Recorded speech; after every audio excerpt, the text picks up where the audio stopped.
नमस्कार मेरे प्यारे साथियों, डेली करंट अफेयर्स की क्लास में आप सभी का स्वागत है। डेली करंट अफेयर्स में आपको 10 क्वेश्चन करंट अफेयर्स के मिलेंगे और जो 10 क्वेश्चन कराए जाते हैं उनसे संबंधित भी क्वेश्चन जो है कराए जाएंगे। जो उनसे संबंधित क्वेश्चन हैं जो इम्पोर्टेंट हैं वो भी इसी क्लास में कराए जाएंगे। ठीक है, ये क्लास आपको हमारे यूट्यूब चैनल @GS की पाठशाला 733 के यूट्यूब चैनल पर उपलब्ध होगी। ठीक है, डेली करंट अफेयर की क्लास सुबह 6 से 7 बजे के बीच कराई जाती है और ये रिकॉर्डेड क्लास होगी जो आपको इसी यूट्यूब चैनल पर उपलब्ध होगी। इसी यूट्यूब चैनल पर बुकेब की क्लास कराई जा रही है। जो बुकेब की क्लास हम करा रहे हैं उसमें 0 लेवल से हाई लेवल तक की बुकेब हम कराएंगे और जिसमें SSC MTS CHS CGL level तक की बुकेब जो है हम कराएंगे और ज्योग्राफी की क्लासें भी काफ़ी अच्छी लेवल की ज्योग्राफी हमने इसी यूट्यूब चैनल पर कराई है। कुछ चैप्टर उसके बचे हुए हैं, ठीक है, ज्योग्राफी के, तो ज्योग्राफी आपकी कंप्लीट ही होने वाली, तो आप लोग उस क्लास को अवश्य लें। ठीक है, और ये करंट अफेयर्स की क्लास भी डेली कराई जाती, तो अच्छे अच्छे टॉपिक आपको इसी यूट्यूब चैनल पर प्रतियोगी परीक्षाओं से संबंधित मिलते रहेंगे। तो आप लोग हमसे जुड़े रहें और हमें अपना प्यार और सपोर्ट बनाए रखें। ठीक है, चलिए आज की इस क्लास की शुरुआत करते हैं। पहला क्वेश्चन है, विश्व पोलियो दिवस 2023 कब मनाया गया? तो विश्व पोलियो दिवस 2023 कब मनाया गया? 23 अक्टूबर को मनाया गया। कब मनाया गया? 23 अक्टूबर को मनाया गया। ये एक भयंकर बीमारी है। कौन सी? पोलियो। इसमें पोलियो में क्या होता है, इसमें 5 साल से कम उम्र के बच्चों में ये बीमारी ज़्यादातर लगती है। पोलियो क्या है? ये ज़्यादातर ये बीमारी 5 साल से कम उम्र के बच्चों को होती है। ठीक है, पोलियो। और ये भारत जो है 2014 में पोलियो मुक्त देश बन गया। भारत क्या है 2014 से पोलियो मुक्त देश बन चुका है। इस पोलियो दिवस को मनाने का उद्देश्य क्या है? इसका उद्देश्य है पोलियो वैक्सीनेशन के महत्व के बारे में लोगों को जागरूक करने की कोशिश करना। पोलियो वैक्सीनेशन के महत्व के बारे में लोगों को जागरूक करने की कोशिश करना, ये इसका उद्देश्य है। ठीक है, और पोलियो या पोलियोमाइलाइटिस की वजह से पैरालिसिस या मृत्यु हो सकती है। पोलियो या इसका एक अन्य नाम है पोलियोमाइलाइटिस की वजह से पैरालिसिस हो जाता है या फिर इस मृत्यु हो सकती है। ठीक है, अब WHO के द्वारा इसका एक तरह से सहयोग किया गया इसको विश्व पोलियो दिवस मनाने के। तो WHO के प्रमुख कौन है वर्तमान में? Doctor Tedros. WHO की स्थापना हुई 7 अप्रैल 1948 में। WHO का हेडक्वार्टर है जिनेवा, स्विट्जरलैंड में। और विश्व पोलियो दिवस मनाने की शुरुआत कब से की गई है? 1988 से। कब से? 1988 से। और पोलियो क्या है? ये संक्रमण से होता है, ये बीमारी संक्रमण से फैलने वाली एक बीमारी है। ठीक है, तो ये था पहला क्वेश्चन करंट अफेयर्स। अगला क्वेश्चन है, हाल ही में किसे भारतीय महिला क्रिकेट टीम का मुख्य कोच नियुक्त किया गया है? तो हाल ही में भारतीय महिला क्रिकेट टीम के मुख्य कोच बने अनमोल मजूमदार। कौन बने हैं?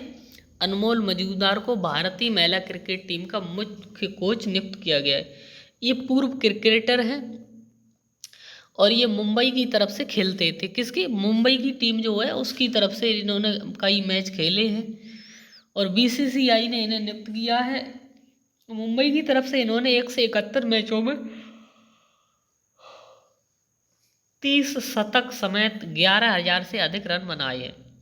मुंबई की तरफ से खेलते हुए इन्होंने 171 मैचों में 30 शतक से समेत 11,000 से अधिक रन बनाए। ठीक है, तो अनमोल मजूमदार।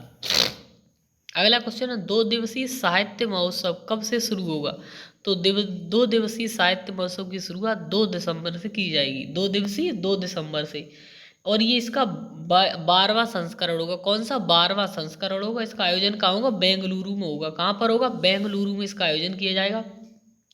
250 लेखक जो है इसमें साहित्य महोत्सव में शामिल होंगे। 250 लेखक और कहानीकार, ये सारे लोग इसमें शामिल होंगे। ठीक है, इस साहित्य महोत्सव को मनाने का उद्देश्य क्या है? इसको मनाने का उद्देश्य है साहित्यिक प्रेमियों और लेखकों को एक साथ आने और स्टोरी टेलिंग के जादू का उत्सव मनाने के लिए एक मंच प्रदान करना, ये इसका उद्देश्य है। ठीक है, अगला क्वेश्चन है, किस पैरालंपिक भाला फेंक खिलाड़ी ने गोल्ड मेडल जीता है? तो भारत के पैरालंपिक भाला फेंक खिलाड़ी हैं, उन्होंने गोल्ड मेडल जीता। उनका नाम है सुमित अंतल। क्या नाम है? सुमित अंतल इनका नाम है और ये भारत के पैरालंपिक भाला फेंक खिलाड़ी है, इन्होंने गोल्ड मेडल जीता है विश्व पैरालंपिक में, ठीक है। विश्व पैरा ओलंपिक में, विश्व पैरा ओलंपिक का आयोजन कहाँ हो जाए, होंगजो चीन में इसका आयोजन चल रहा है। कहाँ पर, होंगजो चीन में इसका आयोजन चल रहा है। और सुमित अंतल ने विश्व रिकॉर्ड को तोड़ा है और अपने रिकॉर्ड को भी तोड़ दिया है। सुमित अंतल 25 वर्ष के, इन्होंने F64 कैटेगरी में, F64 कैटेगरी में 73.29 मीटर भाला फेंककर विश्व रिकॉर्ड बनाया। 73.29 मीटर भाला फेंककर विश्व रिकॉर्ड बनाया, ठीक है। और पैरालंपिक जो हो रहा है चीन में, इसमें पहले नंबर पर चीन है। चीन ने इसमें 300 पदक जीते, 118 स्वर्ण, 96 रजत और 86 कांस्य के साथ चीन जो है पहले स्थान पर है, ठीक है। और ओलंपिक में भी पहले स्थान पर था और पैरा ओलंपिक में भी चीन पहले स्थान पर है। सुमित अंतल को अब तक 2 पुरस्कार मिल चुके हैं। 2021 में इन्हें खेल रत्न पुरस्कार दिया गया था। सुमित अंतल को 2021 में खेल रत्न पुरस्कार और 2022 में पद्म श्री पुरस्कार से इन्हें सम्मानित किया जा चुका है, सुमित अंतल को, ठीक है। अगला क्वेश्चन है, उत्तराखंड की कौन सी परियोजना को केंद्र सरकार ने मंजूरी दी है। तो उत्तराखंड की एक परियोजना है जिसको केंद्र सरकार ने मंजूरी दी है, उसका नाम है जमरानी बांध परियोजना। क्या नाम है, जमरानी बांध परियोजना नाम है। ये उत्तराखंड की परियोजना, केंद्र सरकार ने इसको मंजूरी दी है, ठीक है। इसमें कितना खर्चा आएगा, 2584 करोड़ रुपए इसमें खर्चा आएगा। कितना, 2584 करोड़ रुपए इसमें खर्चा आएगा। लगभग 1500 करोड़ रुपया इसको केंद्र सरकार देगी। 1500 करोड़ रुपए केंद्र सरकार इसमें खर्च करेगी। और ये जमरानी बांध परियोजना ये नैनीताल जिले के गोला नदी पर बांध बनाएगी, ठीक है। नैनीताल परियोजना के तहत जमरानी बांध परियोजना के तहत नैनीताल से 10 किलोमीटर दूर है एक जगह है काठगोदाम, वहाँ पर गोला नदी पर बांध बनेगा, ठीक है, बांध बनाया जाएगा। और इस बांध से, जमरानी बांध परियोजना से उत्तर प्रदेश के कुछ जिले हैं उनको भी लाभ मिलेगा, ठीक है। उत्तर प्रदेश के कुछ जिलों को भी लाभ मिलेगा, सिंचाई वगैरह सारी सुविधाएं इससे उपलब्ध होंगी और कुछ लोगों को जल की आपूर्ति भी होगी, ठीक है। जमरानी बांध परियोजना ये मार्च 2028 तक पूरी होने की इसकी उम्मीद है। कब तक, मार्च 2028 तक ये परियोजना पूरी हो सकती है, ठीक है। अगला क्वेश्चन है, चुनाव आयोग आगामी 5 राज्यों के विधानसभा चुनावों और 2024 के आम चुनावों के लिए किसे नेशनल आइकन नियुक्त करेगा। तो चुनाव आयोग किसे नेशनल आइकन नियुक्त करेगा, राजकुमार राव को, अभिनेता राजकुमार राव को जो है नेशनल आइकन नियुक्त करेगा।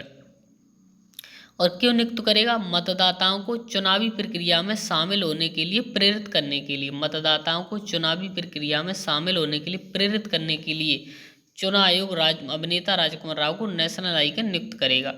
अभिनेता राजकुमार राव की एक फिल्म आई थी न्यूटन।